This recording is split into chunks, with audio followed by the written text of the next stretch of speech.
When I was a little boy like 5 years old, we lived in the countryside in Montana, surrounded by tall grass not far from the mountains. One day my brother came to me and told me he had a friend who wanted to meet me. We walked to the edge of the yard, and in the grass a person was sitting well hidden. He said her name was Rosie, but I called her the grass lady.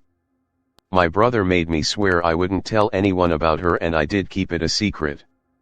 I told my dad about this recently and said I wasn't sure about this memory, but he confirmed we did live next to pastures of tall grass back then, and he thinks I'm remembering something that really happened. So all these years later I have broken my vow of secrecy and told my parents about Rosie. I haven't talked to my brother about it because he doesn't seem to remember anything about our childhood. We both had traumatic childhoods basically.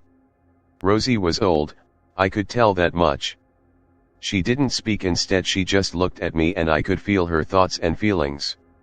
She seemed to be very worn down, with most of her teeth ground down or missing. Sometimes she would give me little things she made, like bracelets made of grass. I was always very polite and thankful to her. I spent a lot of time with her, but I think my brother was bored of her because he would usually leave and go play somewhere else. I was too little to understand much about the grass lady, except that she was old and didn't speak and lived in the grass. I wasn't old enough to understand how different she really was.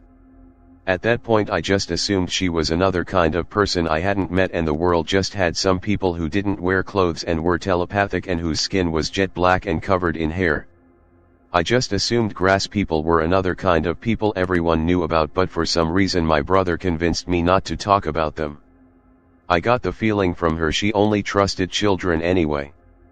My brother told me she wanted to steal us, kidnap, and we had to stop talking to her, but I refused. One day my parents were fighting and I was crying outside, hiding from it, when I decided to go looking for Rosie. I don't have very clear memories beyond her face and eyes and the bracelets she gave me, but I'm fairly certain that day was the first time I let her hold me. By then I was no longer afraid of her.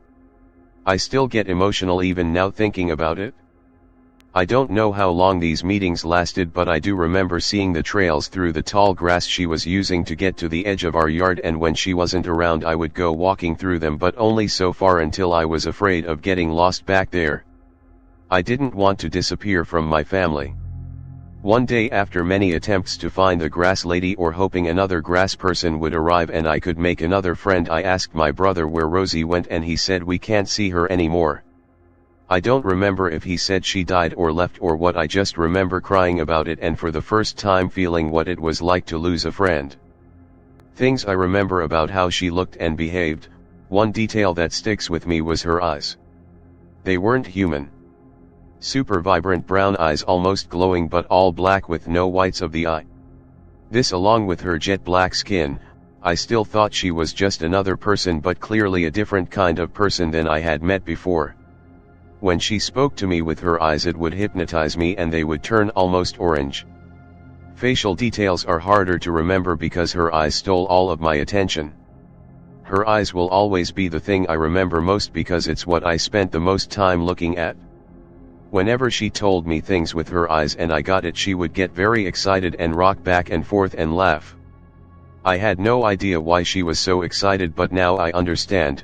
She was old enough to know how amazing it was for the two of us to be spending time and communicating. I think she was amazed that I was only a little afraid of her. I'm sure she was impressed with both me and my brother for not treating her like a monster. I don't remember her ever standing up, but she had very long arms. She wasn't massive, but for a female I know it was bizarre to me that she was still bigger than any adult I knew. I assumed and felt she was old, but for all I know she could have been young, like a person on their 20s, which would explain why she was doing something as taboo as spending time with humans. She had longish hair around the top of her head like any other woman, but the rest of her body was covered in shorter hair like bear fur. Her breasts were almost bare, which was why I got the initial realization that she was naked and not wearing clothes. I remember the first time we met her letting me touch the palms of her hands, which were all black like the rest of her. She never spoke or made loud noises. She would just laugh sometimes, like a person does if they are giggling in a classroom trying not to be heard. I believe you, Anonymous. I'm in DC, and last year I had an encounter in my bedroom in the middle of the night with a being of similar demeanor. That's where the similarities end though. For me, I called her Porcelain Girl, after her skin's appearance. Totally bright white, with almost a glow to it. Black almond eyes like a gray, but once she noticed me awake she panicked, and from behind the black eyes came a yellow glowing iris. I then felt sleepy. Her arms were fairly long too. Short hair almost as white as her skin. Small breasts. Off-white eggshell color tied jumpsuit of some kind of thick fabric.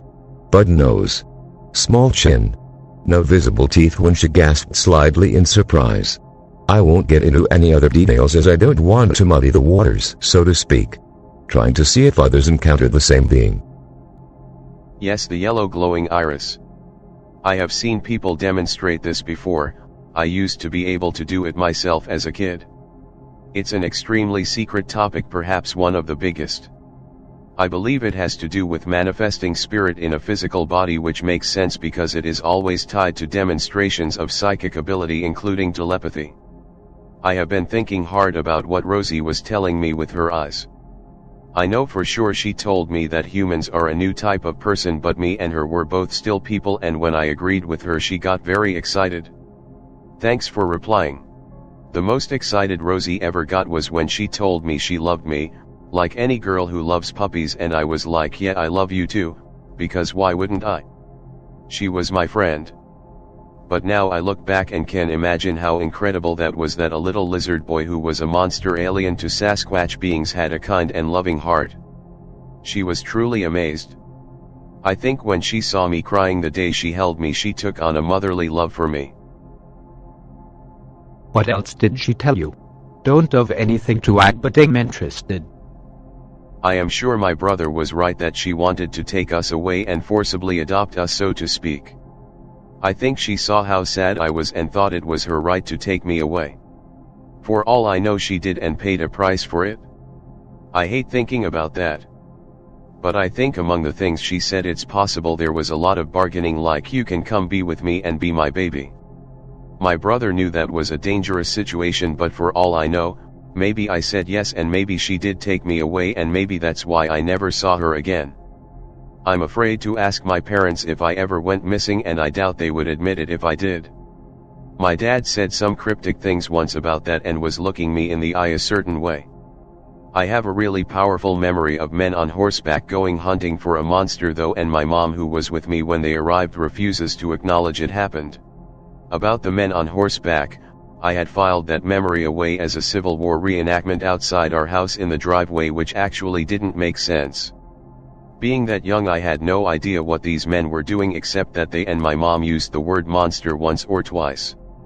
Maybe my parents caught me talking to the grass lady and called in a posse to help, or maybe I was abducted. I'm not sure. All I know is nobody will admit it happened, and my dad looked me in the eye once and said a little boy was kidnapped by a Bigfoot, and I had a feeling he was testing my memory. This sounds like a set code to get over your traumatic childhood kidnapping. I don't recall any of this being traumatic, except maybe to the adults who considered Rosie to be a monster. You could be right, but I already coped with the real traumatic experiences in my life by burying the memories as long as I could. I'm not on a crusade to expose anyone involved in those things or convince people it happened. Thanks immensely for sharing. Anons, you're making me goddamn nostalgic for old/x/ with this stuff. Hope you have much fortune and glee. How I lost my virginity to a squatch.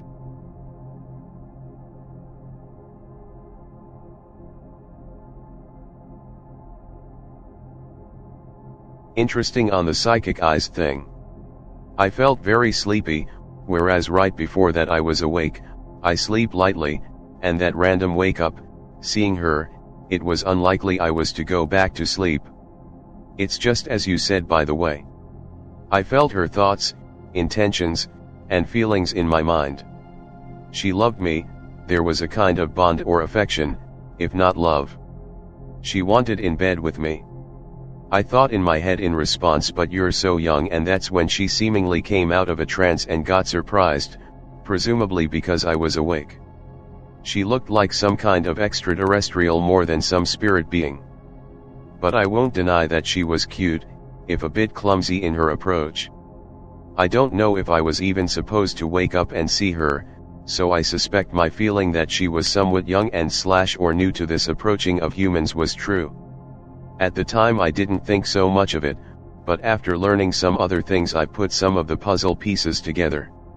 Not sure if I'm related to her somehow like starseeds think, but I do believe they have a hand in some of my previous experiences. Pic related except she had flat non-lips, and the eyes were a bit bigger, the iris was large but the only half the size of the eye area. Her hair was short and finer, straighter. This is a very similar experience to an ongoing relationship I have with such a person. I know it's hard to believe, but for over 10 years, I've been in contact with an alien, at least telepathically. Communication is almost exclusively at night before bed, in dreams, and right after I wake up. There's almost always a high-pitched ringing accompanied with communication that isn't actually audible, it's like I can hear it psychically. It's been really difficult understanding her, and at most I will get a single sentence at a time from her. They can think in English, but they think differently from us when communicating. It's easier to talk with accompanying images, feelings, and entire concepts in a single thought when trying to express themselves. Anyways, over 10 years a little at a time, I've learned about her, though I still don't know very much. She was assigned to me when she was kid. They're much smarter than us, even as small children. Your experience reminds me of her, because she too just wanted to climb into bed when I first met her. As far as I can tell, her job was to learn from me by watching my entire life, learn what it's like to be human. I think that she's a part of a widespread program, one that monitors individuals across the world, and develop relationships with them with the intention of better establishing a diplomatic relationship with Earth.